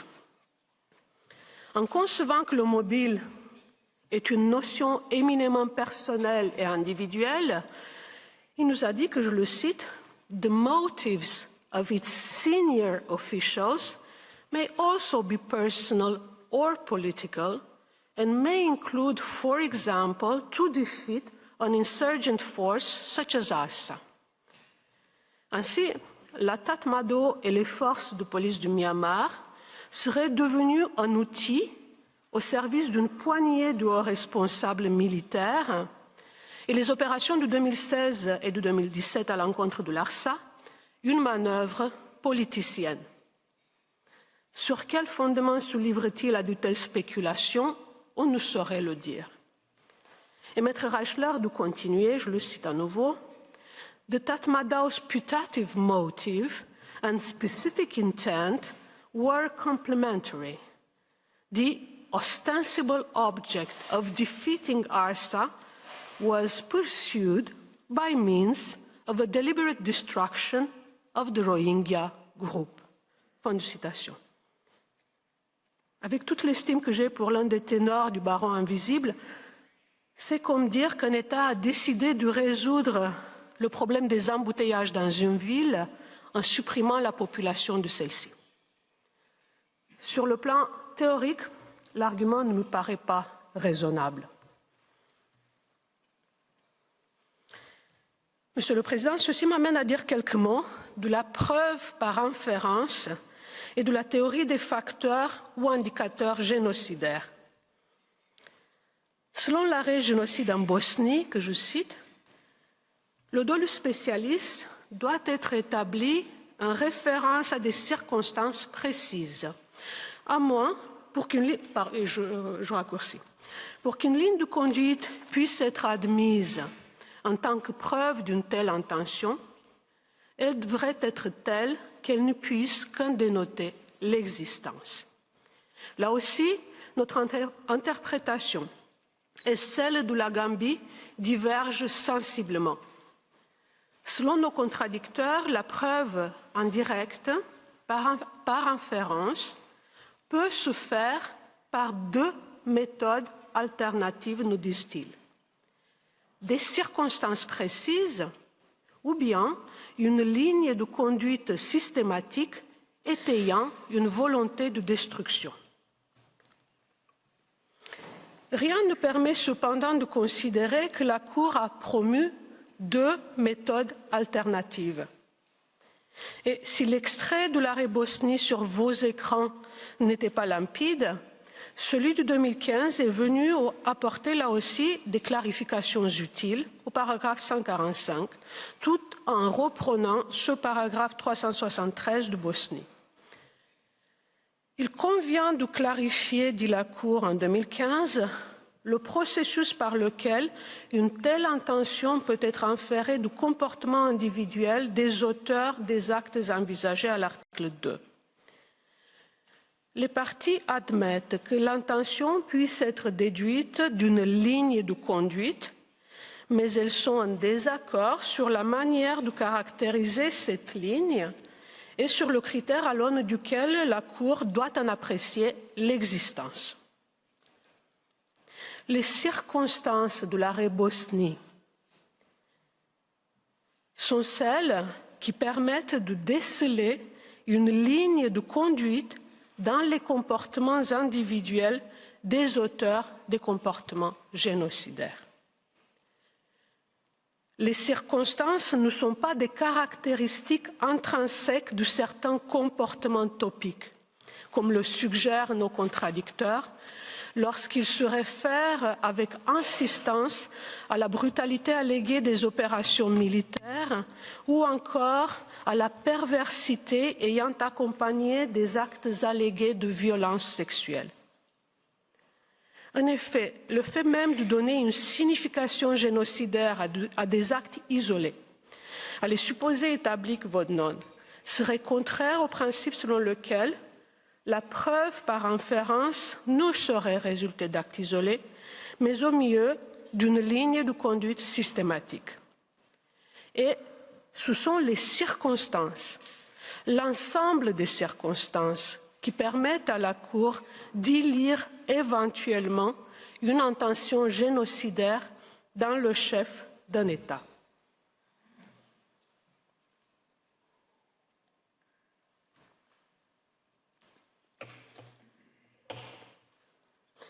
Dès lors, la théorie des indicateurs ou facteurs génocidaires que la Gambie a avancée dans son mémoire, avant de l'oublier dans sa réplique et de la ressortir avec force au premier tour des plaidoiries, cette théorie ne trouve aucun fondement dans votre jurisprudence. En effet, la Cour n'a jamais dressé de liste d'indicateurs génocidaires. Et pour cause, ce ne seraient plus les circonstances particulières et d'ensemble d'une situation, mais une liste de critères préétablis qui déterminerait l'existence de l'intention génocidaire. Ceci serait proprement contraire à la logique de la preuve par inférence. Certes, la Gambie semblait s'appuyer sur l'arrêt génocide en Croatie, mais au prix d'une dénaturation du raisonnement de la Cour.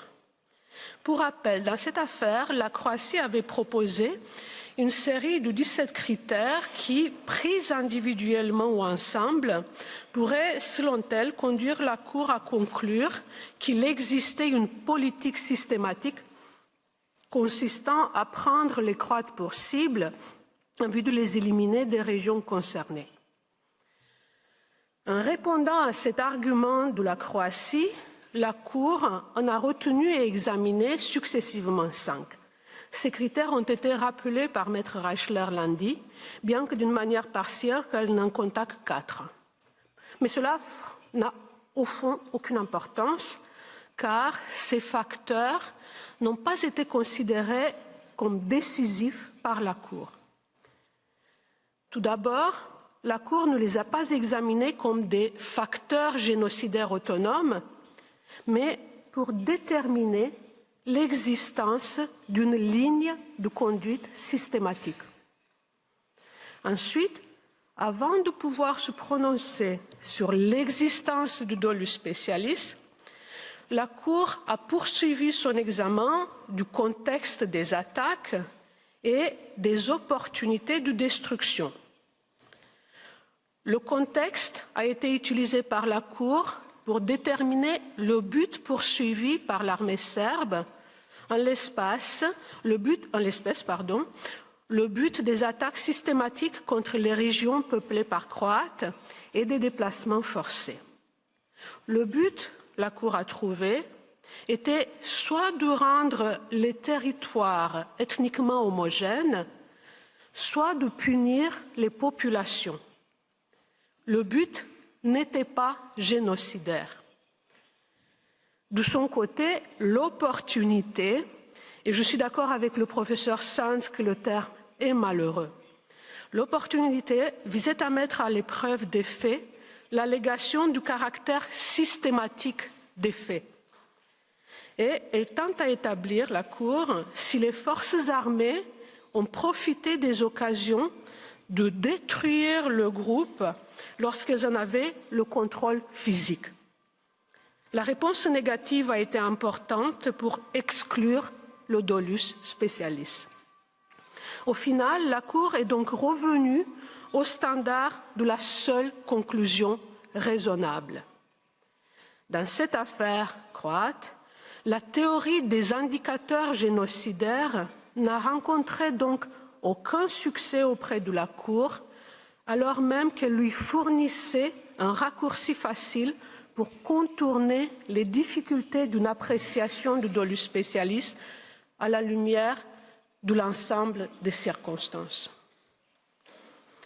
Lors des plaidoiries du premier tour, la Gambie a fait une application concrète de cette théorie à travers la checklist de ce qu'on pourrait appeler les 7 péchés capitaux tirés des conclusions de la FFM.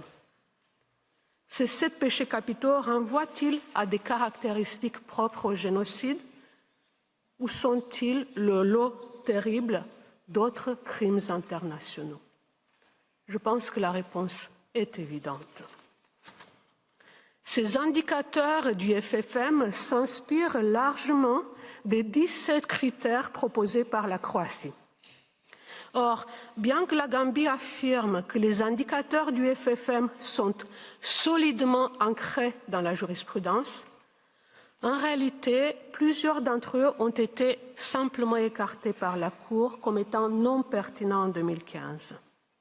Cela concerne notamment, dans la traduction française des indicateurs du FFM, les propos insultants, péjoratifs, racistes et d'exclusion tenus par des responsables du Myanmar et d'autres personnes, la tolérance du gouvernement à l'égard du discours public de haine et de mépris envers les Rohingyas, exclus par la Cour sous le deuxième indicateur croate.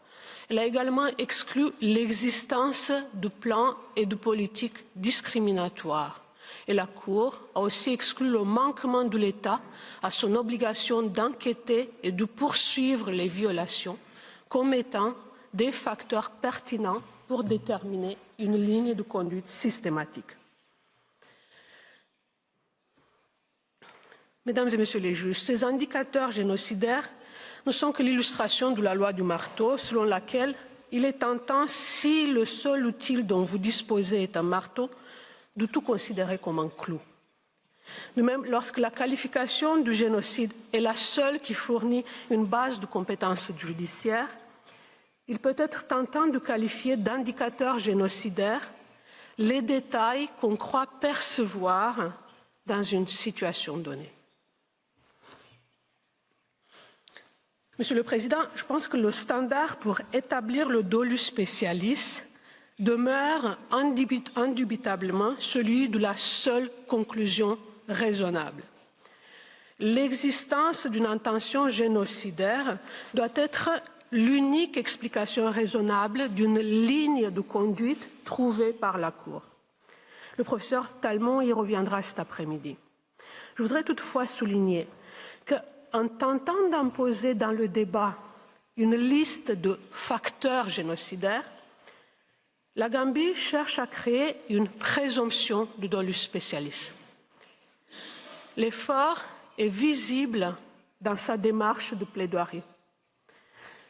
Depuis lundi, nous avons très peu parlé de faits concrets, mais beaucoup des conclusions du FFM. Ces conclusions ont été le fil d'Ariane de sa démonstration. Les indicateurs génocidaires sont intervenus pour justifier une présomption de dolus specialis. Ils ont aussi été qualifiés comme circonstances particulières devant invariablement vous conduire à conclure à l'intention génocidaire. La ligne de conduite systématique, mobilisée par la Gambie comme une alternative à la méthode des indicateurs génocidaires, poursuit exactement le même objectif. Imposer au Myanmar la tâche de renverser la présomption ainsi créée. Nos contradicteurs ont été très clairs à ce sujet, et je cite le professeur Sant. Myanmar's assertion that in the conduct of the clearance operations targeting Rohingya villages, it was merely undertaking counterterrorism operations cannot therefore serve of itself to rebut the existence of a genocidal intent. Rebut the existence of a genocidal intent. Cela signifie qu'il appartiendrait désormais au Myanmar de démontrer l'absence d'intention génocidaire. La Cour ne saurait suivre l'invitation de la Gambie sans consentir à un renversement inadmissible de la charge de la preuve. Car désormais, ce ne serait plus la tâche du demandeur de prouver l'existence de l'intention génocidaire, mais celle du défendeur de prouver son absence.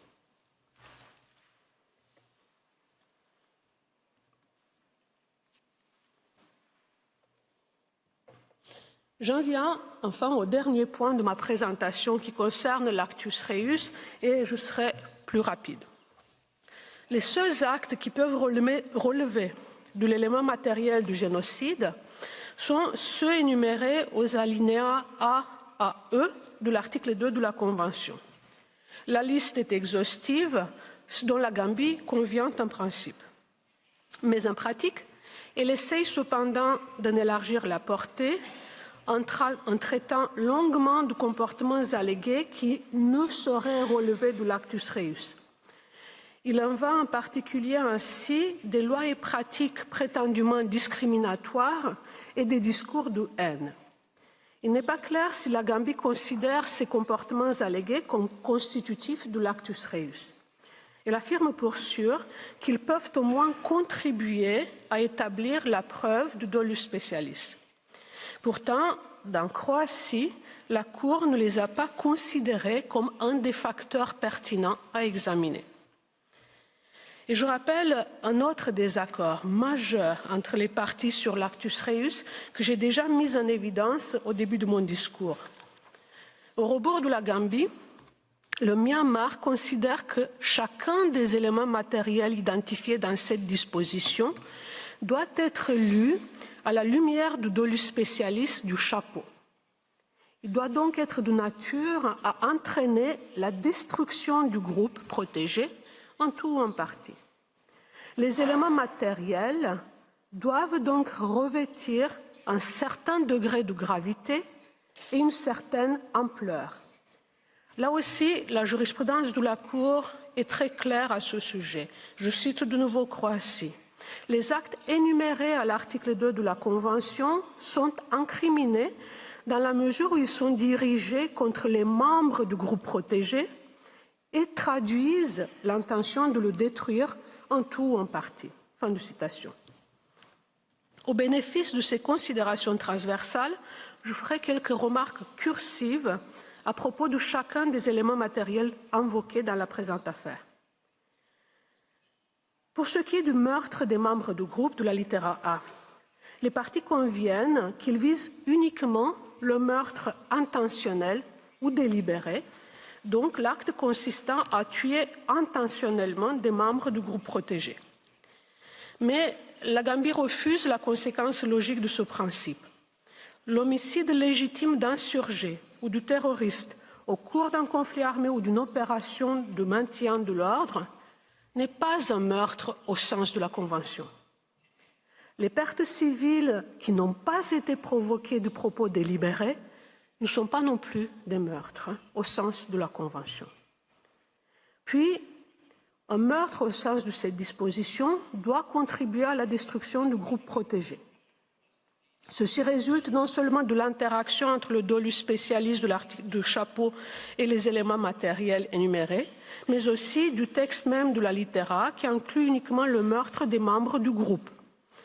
Contrairement à ce que soutient la Gambie, un nombre réduit de meurtres commis par un seul auteur ou par quelques auteurs, en l'absence de toute campagne plus large susceptible d'entraîner la destruction du groupe en tant que tel, ne peut satisfaire à l'actus reus de la littéra A.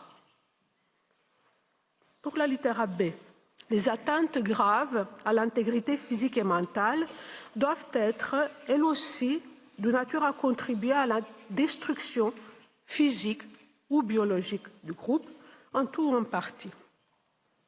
Les parties semblaient en convenir lors de la phase écrite, mais le professeur Sands est revenu, il me semble, sur ce consensus en insistant sur le fait que les crimes sexuels à grande échelle, a fortiori lorsqu'ils sont commis contre des enfants, sont des sources profondes et persistantes de souffrance pour les victimes.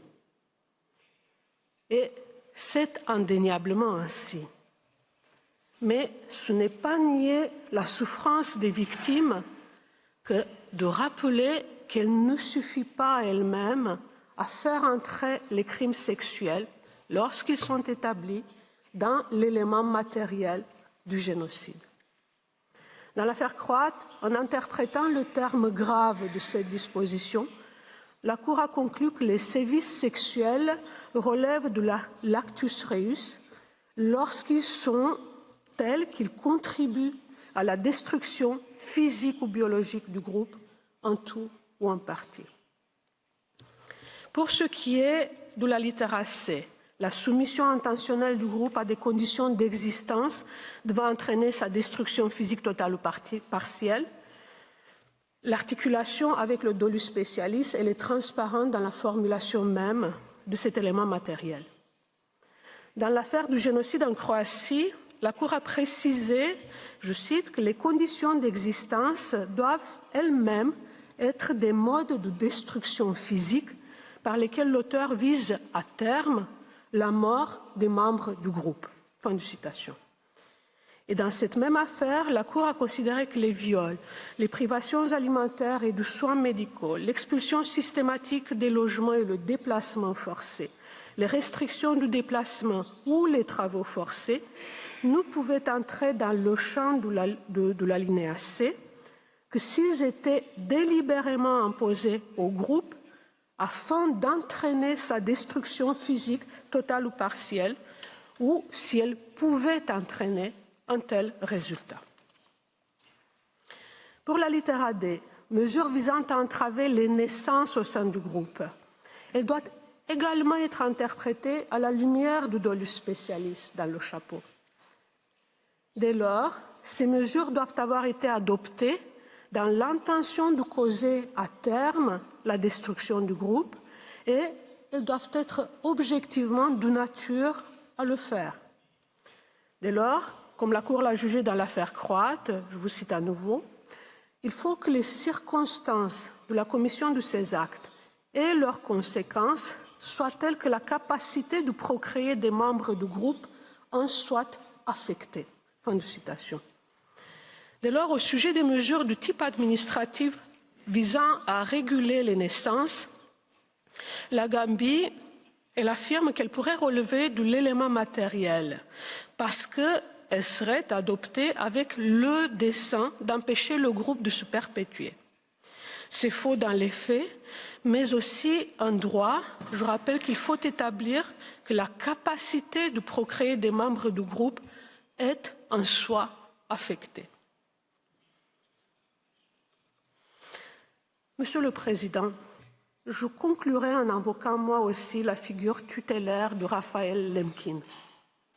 La lecture du chapitre 9 d'Axis Rule m'a été en effet très instructive. Et il n'est jamais trop tard pour la faire. Il m'a montré la distance qui sépare la naissance d'une idée de sa cristallisation dans un concept juridique. En effet, la Convention ne reflète pas en totalité la conception de Raphaël Lemkin, même si elle en retient le terme et la raison d'être fondamentale, à savoir la nécessité de protéger un groupe en tant que tel des menaces de destruction. Mais la Convention n'a pas retenu l'idée d'un génocide culturel ou social qu'il avait proposé dans ce chapitre. Pas plus qu'elle n'a retenu l'approche par indicateur génocidaire. Au risque de sembler prosaïque, il nous faut revenir au texte de la Convention.